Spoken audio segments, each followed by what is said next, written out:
Does your knowledge, do you know that there was the slave trade that enslaved Africans, and it was part of the quest, Islam quest, or the Muslim quest, northern parts of Africa, more southern parts now in the Sahara slave trade. Do y'all acknowledge that, or you don't acknowledge? No, I mean, slavery is one of the most serious injustice and affront to human dignity. What's up, family? This is your man, not your boy. Go Black to Africa. You know, I have traveled 34 different African countries, met many of interesting people, but I have not met one gentleman like the one I'm about to allow you to watch and interview. His name is Asmanu Nuhu Sharabutu. He is the chief Imam of Ghana, the head man for the Muslims here in Ghana, the go-to guy when those want to seek out wisdom. And he is 106 years old.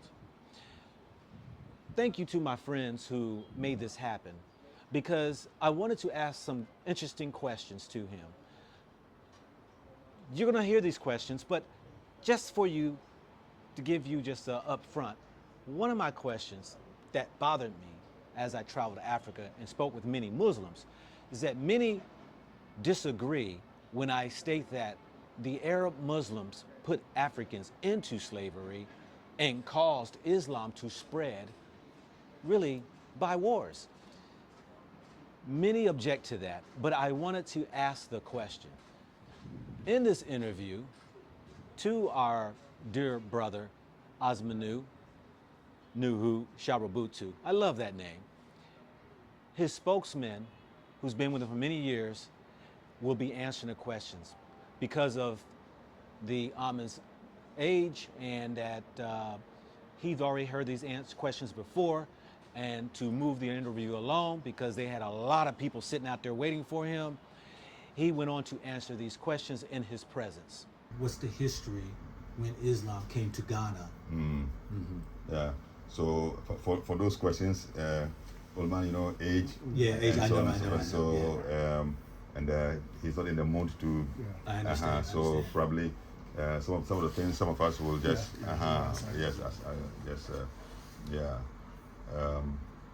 Islam has been in this country for centuries, even ahead of the coming of the colonial, people here.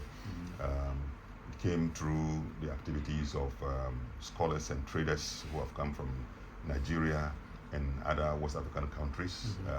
Since, if you like, the fall down of the Mali and the Songhai Empire, they will have what we call the dispersal of Muslim scholars.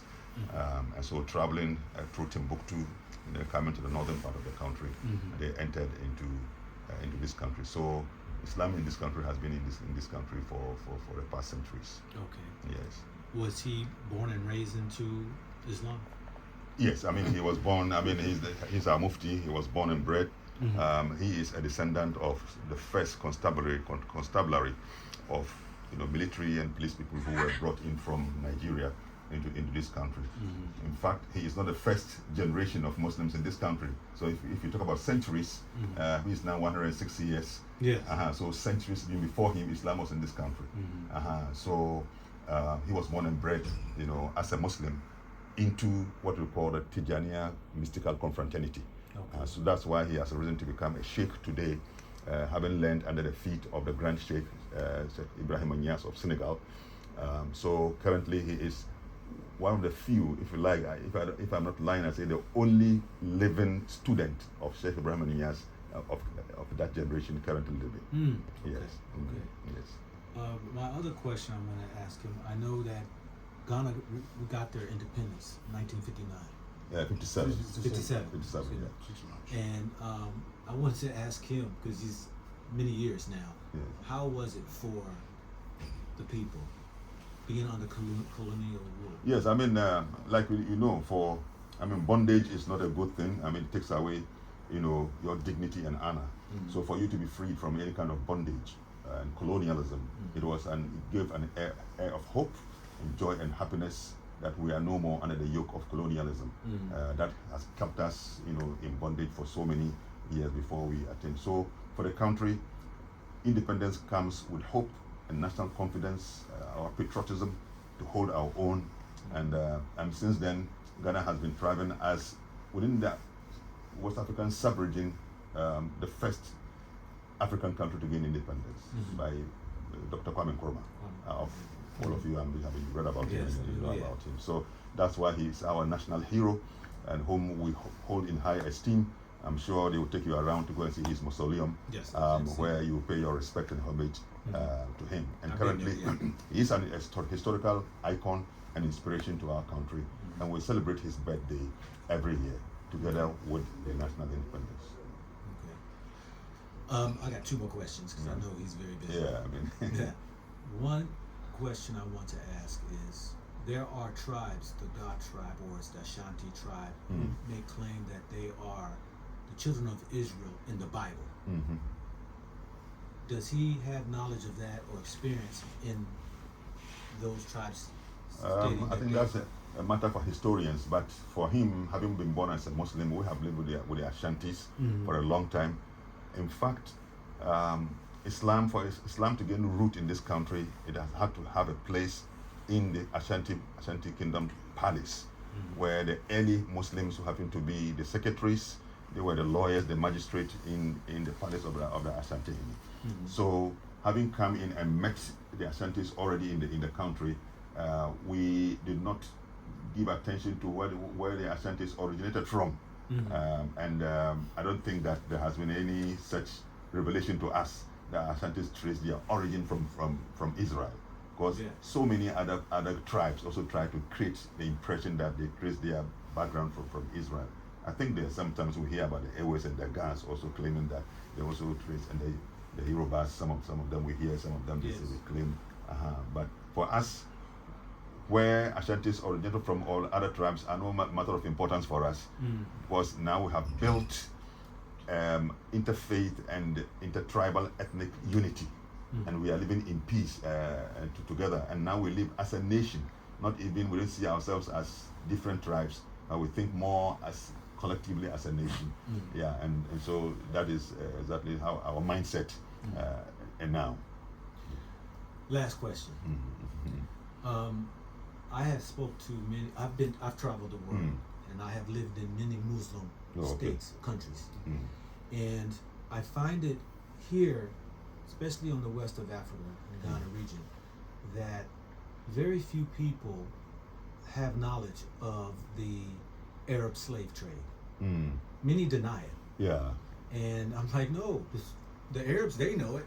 They recognize. Maybe Muammar Gaddafi, he gave apology for the Sahara slave trade.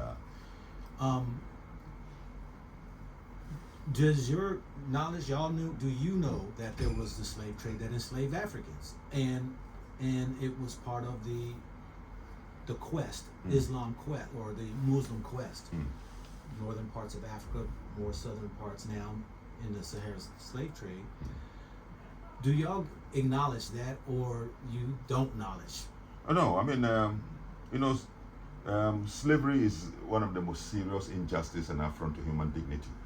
But it has become some of the failings of the human beings, and that's why I find both Western people and local people and strangers have involved in slavery. So did the Arabs in East Africa. In East Africa, we know the Arab influence. If you go to Tanzania, if you go to Kenya, that's where you can find. So they got involved. But their involvement in slavery has nothing to do with Islam. It is part of the evils of the human being and the injustice of man against man. Just like the Westerners also invaded. Somebody will call it the raping of Africa. They raped us, came in and divided Africa, for their own good, and they exploited us. And that's how come most of our ancestors, find ourselves in the U.S. and the Black and African communities over there. So it is one of the painful past that we acknowledge that some of these wrongs happened, to man. So they were Arabs, not necessarily Muslims, but they were Arabs. So if by accident they happen to be Muslims, then they did the wrong thing, and we acknowledge. And we acknowledge that. There were practices of slavery among the Arabs also. So I want to thank him for his time. Malam muna ma godiya kwarai da samun da ka ba mu dama wannan lokaci. And I want to say happy birthday to him. Malam ina muka barka kuma da In advance. birthday ka kafin lokacin ma ya kai. Yeah. So very soon he'll be Yeah. celebrating 107. 107. Now it's 106. Yes. So you see he's so looking so light in his face and he's smiling. Yeah. Yeah, he's happy you are doing those even ahead of time, give him in advance.